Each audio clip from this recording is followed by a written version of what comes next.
And that brings another layer of it to it. Another layer of being uncomfortable. Yes. So, well, I kind of wanted to start with that because a lot of people don't know what to expect. So people don't, you do it every day. Sure. I've done it once, but most people don't experience water losses. When we start with water losses, most people don't experience a water loss very often. Right. Hopefully it's something they deal with maybe once in their life. So what should somebody expect from a restoration company when they have a water loss? So my hot water tank blows up. I got water everywhere. Yep. How soon should I contact somebody and what should I expect as kind of the beginning? Yeah. We'll take a step back real quick. So, because everybody thinks it's going to happen to somebody else, never to them. Right.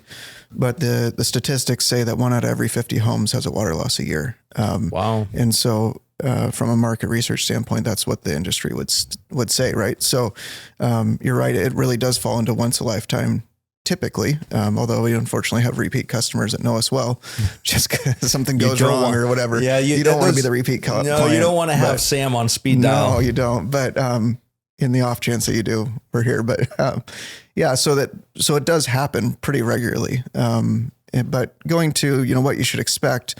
When a water loss happens, time is of the essence. So, the deadly M word, the mold word, we call it the M word around the office because it's it's a dirty word. But if you're dealing with a recent water loss, let's say it's a clean water source, like a fridge supply line gives way. That's a common one, right? Or a sink supply line, the line that runs between the wall and the sink itself. Things like that fail on a regular basis. And that's really where the bulk of our jobs come from, or our work comes from, is just appliances, fixtures, pipes failing in houses. It's not usually a weather-driven event. That's what everybody expects. They say in the wintertime, around here, specifically in Whatcom County, you get the freeze and things like that, and pipes freeze and burst. That certainly is a large boost of work and jobs in the county, but the day-to-day is just simply appliances giving away. Washing machine overflows, dishwasher overflows. All those things happen on a daily basis. So, what's interesting, just to tag on to what you're saying there, is we just had a call with our property manager and claims manager, and they said nationwide, this is not unique to Washington, but nationwide, the largest driving force of insurance cost right now is exactly what you just said: non-weather water claims. Yeah. And it's, I tell people, like, you should really, like you said, I'll go under a customer's crawl space. I don't want to go under mine. I tell everyone, you should really go in your crawl space and in your attic twice a year, because those people think like, hey, it's set up, it should never have a problem, right? Yeah. But everything has a life expectancy, and things fail outside of a life expectancy. You can't just drive your car forever without changing oil and doing maintenance. It's the same thing with your house. If you don't do maintenance, you're going to have these claims. Oh, for sure. Yeah. And I think you see that a lot. The most common one is the old water heater. I actually took a call. I was on call myself last night with our team, and we had a client call in whose water heater had failed. His exact words were, "Yeah, it was pretty old. It was time for it to go anyways." And now his basement's flooded out, right? Yeah. And so, so we've got crews dispatched and taking care of that, I think as we speak. So, there is a life expectancy on everything. And part of being a homeowner, business owner is paying attention to those things, but they can easily be missed. Right. But also it just stuff fails, the plastic mold to fix, to put that fitting together could have had a hairline crack that was fine until it wasn't. Right. And, there can be corrosion inside copper pipes for various reasons, and that can cause pinhole leaks. And, a renovation, resiting your house could hit a water line, or, it's all these things can happen. So it's not necessarily all old appliances, but, a large portion of it is for sure. So go back to that scenario then. So we have the water damage from leaking supply line, or the customer that you spoke with last night, that big hot water tank blow. time is of the essence to avoid the 4-letter word. Yeah. So what we do is, or in the industry would also say that 2 to 4 hours is your window of time that you need to be on site with that client sucking water out of the house. And not all water losses involve standing water. A lot of times that will settle, even in a half an hour or something like that. But there are scenarios, there's a large gamut in water damage, right? So it could be as simple as, the supply line underneath the sink breaks while you're doing dishes, you see it spraying everywhere. You get the water shut off within, 2 or 3 minutes. There's still going to be damage from that. There's still going to be probably flooring that's damaged, potentially some cabinets, things of that nature. But it's probably fairly regulated to the kitchen. On the other side of that, I've been to houses where they're brooming water out the front door as I pull in to the house. Oh. So that's a whole different scenario, a whole different problem set. And then there's stuff in between, right? On a, so you have the supply line on the small level, but on like an epic crazy level, we've been to houses where, we walk in and there's every color of the mold rainbow on the walls because a hot water line had a pinhole leak for months, like a month and a half, and just misting through this house. And hot water causes damage a lot faster than cold water does. And to the point where you could touch the walls and they'd crumble and fall apart. Yeah.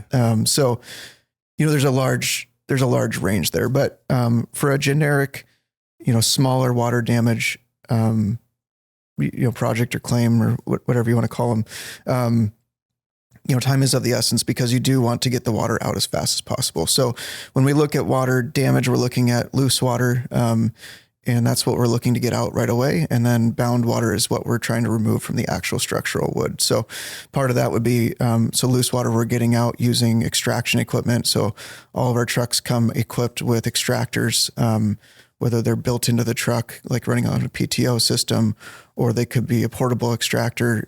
All of our trucks always come with those so that we can get that loose water out right away and immediately. And that prevents further damage from occurring. So that's stopping the spread of water. And then once that's dealt with, we set drying equipment, which would be like dehumidifiers and fans to promote a faster drying environment. Because what we're doing in people's houses is we're causing artificial evaporation to occur. So similar to the world around us, right? We're not doing anything special, but we're making everything happen in a faster rate of speed. And we're controlling that process as well. So if we can get there, let's say that using that example of the supply line while you're there at home, if we can get in there right away, and maybe there's some laminate floor or some click together like LVP type floor, that's a really popular flooring choice these days.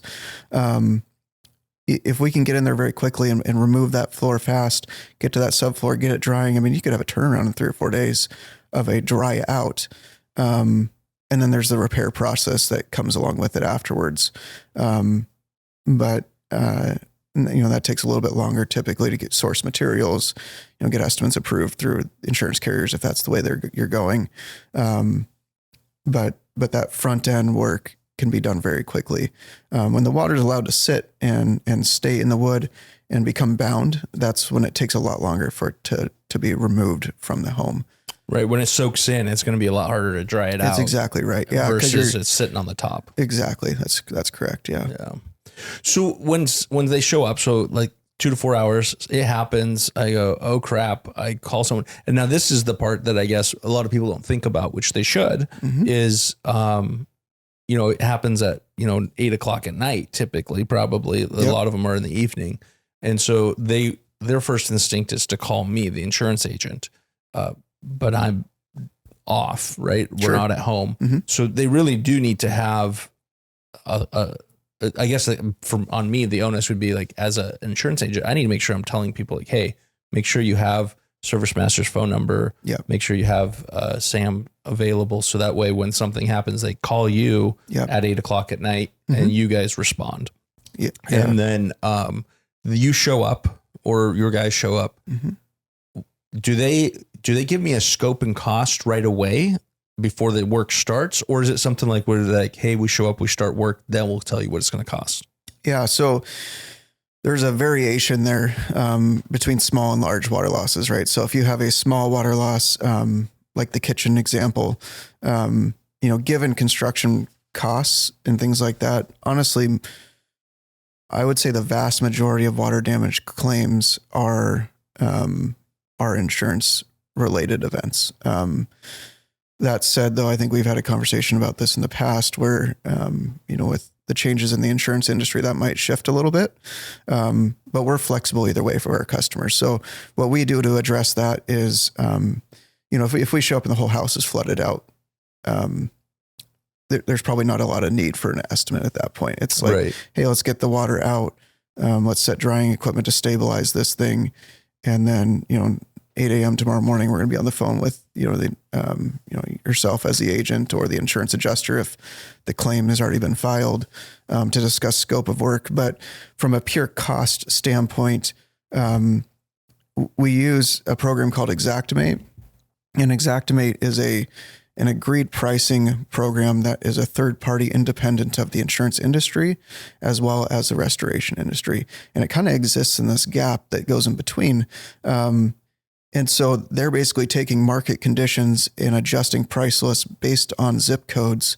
So, for example, like our company, we work from the Canadian border to the south end of Snohomish County, and we have multiple price lists in between because according to this program, there's varying market conditions. Like, for example, the Everett area is different than, say, Linden or something like that, right? Right. And so our pricing varies because it works off of that price list. The benefit to the consumer and to your clients, for example, is that we're going to work on that pricing, and that changes on a monthly basis as well. So what that benefit is that when we're using that appropriately, and we do, the insurance company has confidence that they're going to get an appropriate cost in the end. And it removes a lot of the back and forth fighting and things like that can happen in the industry. Now, if it's a smaller water loss that you're like, man, I don't know if I should cover this out of pocket or what have you. I have coordinators that are on call all the time, along with lead technicians and project managers. So we have this suite of team members that are always on call all the time. So our job coordinators are on call to write an estimate. So our lead technician or project manager will arrive on site, assess the damage, and come up with a preliminary scope of work, and then can create an estimate based on that very quickly. And that the addition of that project coordinator on call really came out of necessity from what you're talking about of wanting to be able to provide an estimate very quickly to a client. Now, that in water damage, it's not like construction where I can look at it and say, okay, this is our scope of work. And even in construction, it's hard to do that too sometimes, because as you get into things or remodel, right, it's the scope changes. Like, oh, I didn't know that, there's blocking missing inside this wall. We couldn't see it because the wall wasn't open yet. Same thing with water damage. We'll address where the water's at. We use tools to try to figure it out. But sometimes water does weird things too. So we do our best, a good faith estimate for what it's going to take to get it dry. And then, we can provide that very quickly. So we can provide it same night if needed. Yeah. So, yeah, it is interesting. Like that is something we've talked about that in general. I've been having that conversation with my customers because the insurance industry is in such a strange place, right? The non-weather related water is a huge issue. Property rates are going up at a fairly steep incline. Yeah. And it's shocking a lot of people as renewals are coming through. And we have this discussion pretty regularly right now. I'll walk up front and I'll hear 3 or 4 of my people are all having the same conversation with different customers. Yeah. And we even have customers who come to us from other agencies thinking that their agent's feeding them a line, right? Like, oh, you're just trying to buy a new boat. That's why my rates went up. And it's like, no, it's really not. This is something there's a lot of pressure in the industry. The cost of claims, the frequency of claims, all these things are just driving rates. And so one of the things that we're talking to customers about is like, hey, you should carry a higher deductible in your home, and you should be prepared to spend at least $5,000 in the event of a claim, and you shouldn't turn it in if it's in that $5,000 ballpark. you should take care of it. And so that's kind of traditionally it was like, hey, if it's over $1,500, $2,000, we're turning it into the insurance company. Well, everything is over $1,500 now, right? Like, so really $1,500, 5,000 is the new 1,500. I just did something for inflation once. I think talked about this on a prior episode. Is the deductibles of the $1,000 is common when I got into the industry 19 years ago. And if you adjust that for inflation from 19 years ago, it's about $2,000. People still carry $1,000 deductibles, but really $2,000 is the equivalent of $1,000 from 20 years ago. So it's the same thing on claims. Like you should be talking to the restoration company when they come out, asking those questions like, hey, if you haven't opened a claim, if you've opened the claim, then just let it run its process. Yeah. But if you haven't opened the claim and you go, hey, it looks like a small deal, you get the restoration company out there, get that, good, like you said, good faith, because the problem is that you don't know until you start getting into it. Yeah. You can say, hey, 90% of the time it's going to be this. And if it's in that $5,000 range, you should probably think about just paying it. Yeah. So, yeah. And there's two phases to it too, right? To keep in mind is, we're on the front end of this. So we come in and, we'll do the dry out portion, but oftentimes there's materials, especially in newer homes today, that aren't salvageable. So a popular one is LVP flooring or sheet vinyl flooring.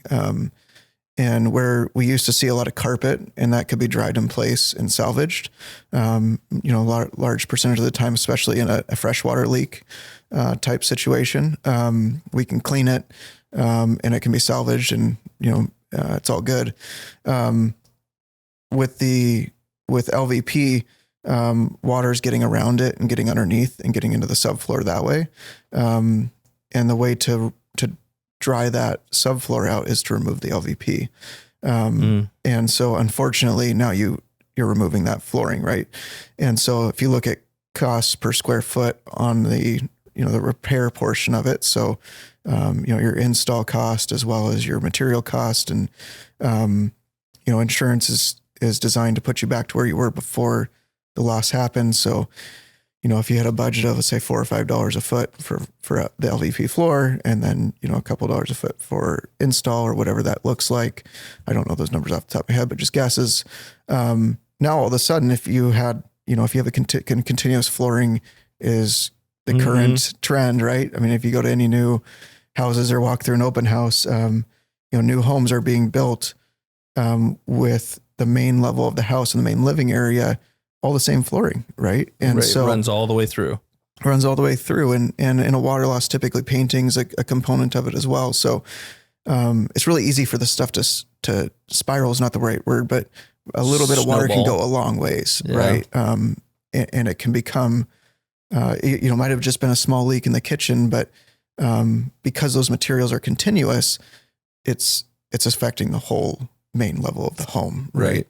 And so that we see that happen a lot where, the water damage was small, but the scope of repairs are fairly large to bring it back to where it was beforehand. Right. And so if you were wanting to not, using that kitchen example, wanting to not go down that road, you could be, you could get creative and maybe do some tile in that kitchen or something else to save the rest of the house. But by and large, folks are wanting just to replace it all and put it back. And that can be expensive. So.